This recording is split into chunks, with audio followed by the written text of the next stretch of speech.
there's certain leniences and grace you're given in terms of the mistakes you make and the habits or patterns, maybe the toxic habits or patterns that you pick up, that it's like, okay, you're young, you have time to figure that out and navigate that. But once you reach a certain age, it's not cute no more. You know what I'm saying? And you kind of really got to, what we're talking about is accountability, being accountable to yourself first and foremost before you can be accountable to a community. And for a long time, I didn't have like men in my life who I felt like were truly accountable for themselves, and took responsibility for themselves, and were accountable to others. But recently, I'm so happy to say that now at this point in my life, I'll be 30 next month. I can ring off like, and that's not the majority, unfortunately. There's a lot of us that are still trying to find their way, but I'm honored to have surrounded myself with men who are like actually um, learning and invested in their own self-development and being better than they were the day before. And I think your environment does so much in terms of shaping who you are. That surrounding myself with those people, I look to them and I'm inspired to do the same for my own life. So, shout out to my bros, who just uplift me and who check me too. Right? They're not just like affirming everything I do. They let me know when I could be doing better. Um,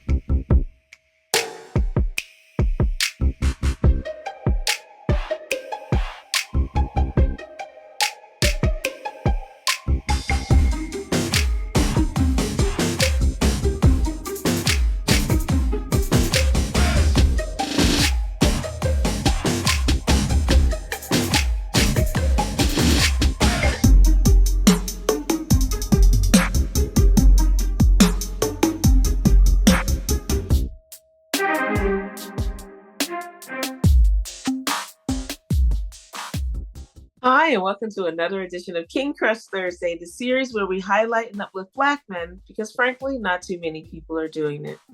My name is Val Gay, and I'm super excited to talk to this king today. Let's see. He is a Philadelphia born and raised writer and director, and he's an award winning poet. His name is Mr. David A. Gaines. Hi, David. hey, thanks for having me. Honored to be here. Absolutely. I'm honored that you are here. Thank you so much for being here and your presence here. And this conversation is contributing to our repository of 6 questions, where there's now answered by close to, if not over 200 amazing Black men. I'm Wow. super excited to have you be a part of this conversation because the narrative needs to be expanded. The current myopic and very narrow narrative that exists out there about Black men, and as you know, we know that Black men are as myriad as there are Black men on the planet. For sure. And yet, what we see in the media generally, in society generally, are the same 2, 3, maybe 4 narratives or stereotypes, if you will. And so my goal is ultimately for a young king who may or may not have positive Black male role models to come to this same repository, see the same questions, answered by all these different amazing men, and hopefully find guidance there. And for the rest of us who are neither male or even Black, for us to be able to come to this repository and also have our minds expanded so ultimately we can live in a better world. And so I'm so grateful that you are here and contributing. And I'm going to get started with the first question, which is, what does manhood mean to you? Oof. What does manhood mean to me? For me, manhood is such a more, it has such more depth than I feel like we're allowed generally to express. Manhood is not this rigid, fixed position. I think a lot of times society kind of makes it like a club where like boys often find themselves constantly negotiating their relationship and their membership in this club that we call manhood. It has very strict rules about how you're supposed to present yourself and how you're allowed to engage in your interpersonal relationships and in your community. But for me, manhood is about just like really gender as a whole. From my perspective, it is about a choice that you make about how you show up in the world. And so traditional methodologies of manhood include things like being a protector and being a provider, which, for myself definitely is a part of my definition of manhood too. I just expanded a bit. So for me, if I'm going to be a protector, I also include that the first person you should be protecting your loved ones from is from yourself, right? And so healing is a necessary part of being a man for me. So I think for me, being a man means really choosing your own path, not allowing your decisions and your gender, your thoughts, ideas, beliefs to be shaped by by the world. Like you choose how you show up. You choose how you show up in your relationships, and you show up with love, with honor, with integrity, and just being an all around solid person. That's what being a man is to me. But some of that is also just being like a good person. I think there's a lot of overlap between the two. So, for sure, That's awesome. Awesome. Excellent. Thank you so much. no So, problem. David, who and or what is important to you? Just in general. Oof, who and or what is important to me? I think recently I have come to really appreciate the men in my life who are doing the work. And what is doing the what type of work am I talking about? I really mean like healing work, owning their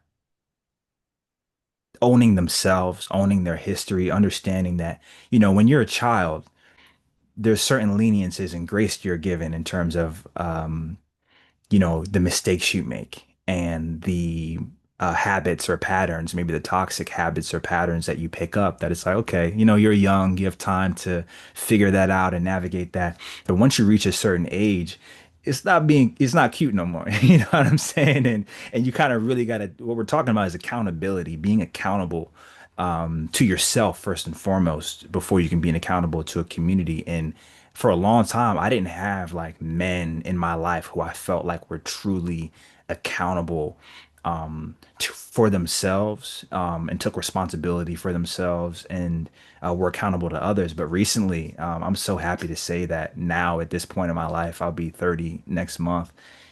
I can ring off like, and it's not the majority, unfortunately. There's a lot of us that are still trying to find their way, but I'm honored to have surrounded myself with men who are like actually learning and invested in their own self-development and being better than they were the day before. And I think your environment does so much in terms of shaping who you are.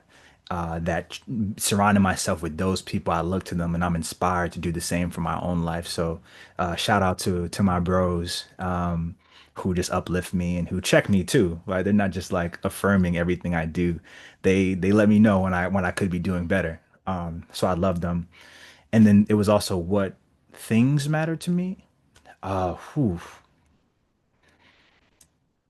I will say community matters to me. And I know that's such a buzzword these days. Everyone talks about community this, community that. But when I talk about community, I'm talking about something really tangible, something concrete, something you can see, feel, taste, touch, smell. It's something real. And it's something that's inconvenient at times as well. I think these days, there's like a level of disposability we feel with folks where it's cool to be in community and support people and be there for people and show up for people until it becomes inconvenient, until it costs you something. And then it's like, oh, sorry, bro, I can't, or then we ostracize and then we push away. And that just exacerbates the feelings of loneliness and shame and it's really anti-community. And I do consider myself an abolitionist, or at least I aspire to those ideals. And for me, what that really means is that there's no such thing as a bad person.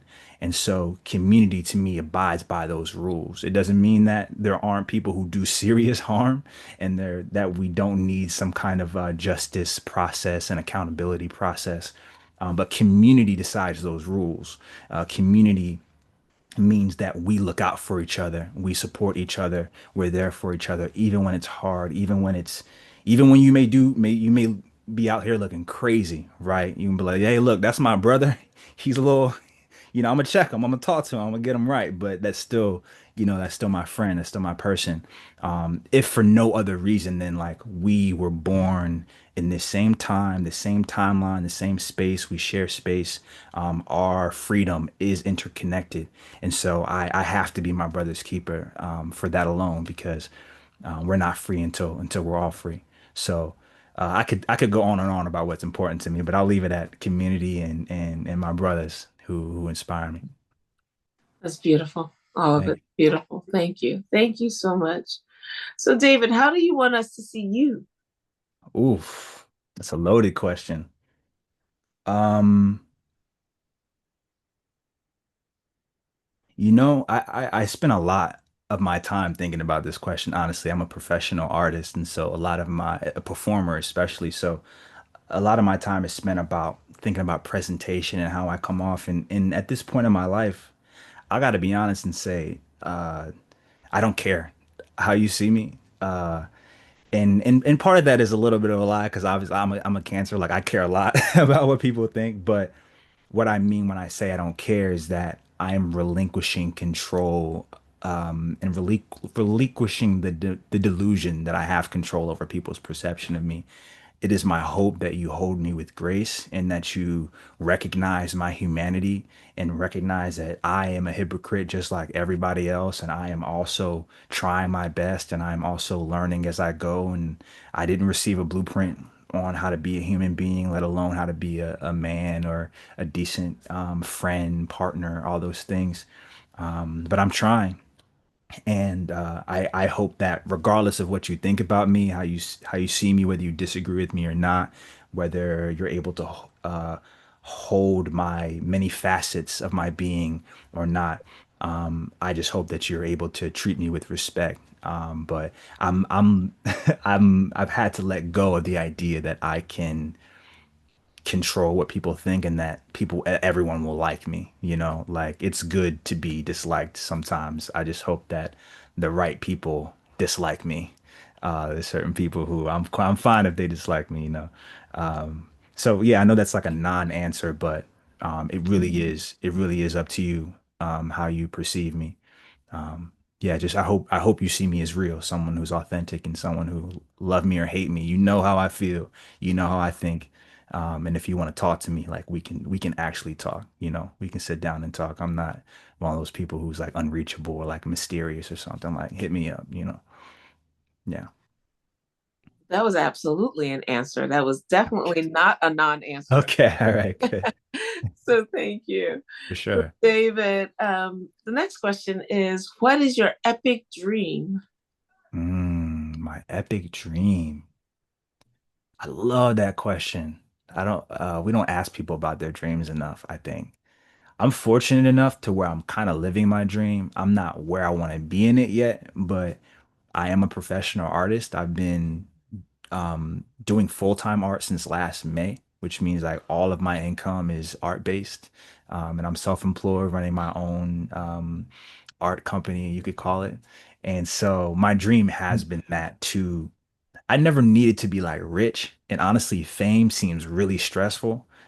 So really what my goal is to make enough money through art alone to support myself, support my family, support my community and my loved ones, um, and make sure everyone has their needs met. I don't need to be a billionaire. Oh God, no. I don't need $1 billion.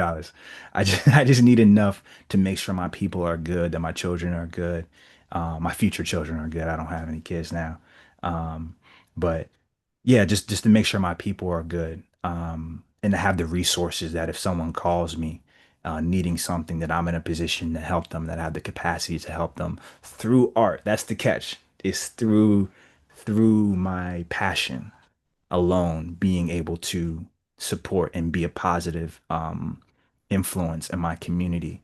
And I'm proud to say that I'm on that path. It's not an easy path, but I'm definitely on that road. It's taken me a little longer to get there than I thought maybe as a kid, dreaming about being an artist. But I am proud to say that Nothing's going to stop me from moving in that direction. So, That's awesome. That's awesome. Excellent. Excellent. Excellent. So you've been answering question five all along implicitly, but I'm going to ask you explicitly. Mr. David A. Gaines, who are you? who am I? Who am I? I am first and foremost a human being. Um, I am black as hell and proud of it. Wouldn't want to be anything else. I'll resubscribe on black any day of the week. Um, I am an American for better or worse. Though I claim Philly. I'm from Philly, Philadelphia. That's my country. Um, but on a deeper level, who I am is someone who really values the importance of connection. I think that that is why we are here on this planet is to connect with one another. I think it's the most important thing that we can do is connect with each other. And I'm someone who believes anything, person, system that impedes connection, I think that is a system, person, or thing that needs to be dismantled or changed. Because if we can agree that connection is the most important thing, then why would we go against that, right? If that is like a universal truth, we may say. So, but that's my truth. Now we're not talking about other people. See, there it is. We're not talking about others. We're talking about myself. And um, for me, it's really important to um, protect my connections. And so that means committing myself to justice and transformative justice, and knowing that um, if I see someone being oppressed or having their rights stripped away, then that's someone who is having their ability to connect being taken away, who's having their needs. Like when we don't have our needs met, we can't form proper relationship, right? Because we're coming from a place of lack, we're coming from a place of like survival. And I don't think we're put here to just survive. I think we're here to thrive. I think we're here to live and live abundantly. And um so yeah, like that's it might sound really heady, but I mean that in a very, very grounded and tangible way, that my dedication to justice is all about connection, and it's all about maintaining our ability to connect with one another, the sanctity of connection, and also connect with ourselves too, first and foremost, before we can connect anything external. So who I am is a bunch of stuff. Obviously, writer, director, poet. And I will take this time to say that, like, I'm a poet first and foremost. For me, poetry is not an act. For me, poetry is a perspective. It's a way of living in the world. It's way closer to like a philosophy than it is to an art form. So, and though I am a writer, English is a language I use to express my poetry. As a director, I'm using film as a language to express my poetry. As a performer, I'm using my body as a language to express my poetry. But poetry is about valuing life, again, valuing connection, and valuing life, um, and spending time with it, getting to know life, and then communicating. And literally everything is about connection, observing the connections in life and expressing those in whatever language you have. So for me, I think the core of my person is connection at the end of the day. That's really beautiful. Mhm. Thank you. Thank you so much. For sure. And so here we are already at question six, which is there anything I should have asked you that I didn't, or you wanted me to ask you that I didn't? In other words, what did I miss? Hmm. What did you miss? And these questions have been so thoughtful, and I really deeply appreciate them. Um, yeah, I don't know. It's weird. This um maybe just like how was my day? Like something as simple as that. I hate getting so like heady and philosophical sometimes. Sometimes I just want to talk about, the minuscule things that happen throughout the day. Um, but no, but I feel like these questions have been thorough, and I'm really grateful for you asking them. Awesome. Excellent. Thank you. And I'm so grateful that you said yes to answer them. For Uh, sure. and I really appreciate your presence in the world, Mm. presence as an artist, as a Philly John, just being, just here. And I just want to honor you, my king. And I pray that your epic dream continues to unfold and become truer and truer every day. It's really exciting to hear. And just thank you so much for being here. Thank you for having me. And genuinely, Val, thank you for the space, your effort, your dedication, your labor to Black men and also just to the Philly art scene as a whole. We need you and just really grateful for your efforts. Thank you. Well, thank you. And stay right there because I want to thank the audience because I hope that you enjoyed this conversation as much as I did. And if there's a Black man, a positive and successful Black man in your life who you want to see highlighted in this forum or hear from in this forum, please click the link below or my bio, fill out the nomination form, and we'll take it from there. That's actually how that's how we met Mr. David A. Gaines today. So I'm very excited and very grateful for the person who nominated him. And I always say that success is not equal what a man does for a living. As long as it's legal and not hurting anyone, I don't really care what they do for a living. What I'm really interested in is the content of their character and that if and how that content is impacting those around them, starting with the nuclear family, those immediately around them, and spreading out to the rest of the community. Those are the brothers that we are really interested in and really want to make sure that have a voice here in this platform. So in the meantime, please remember to stay tuned for another amazing King next week. And please remember to spread love and have a great day. Thank you so much. And David, thank you so much. That was really wonderful. Thank you.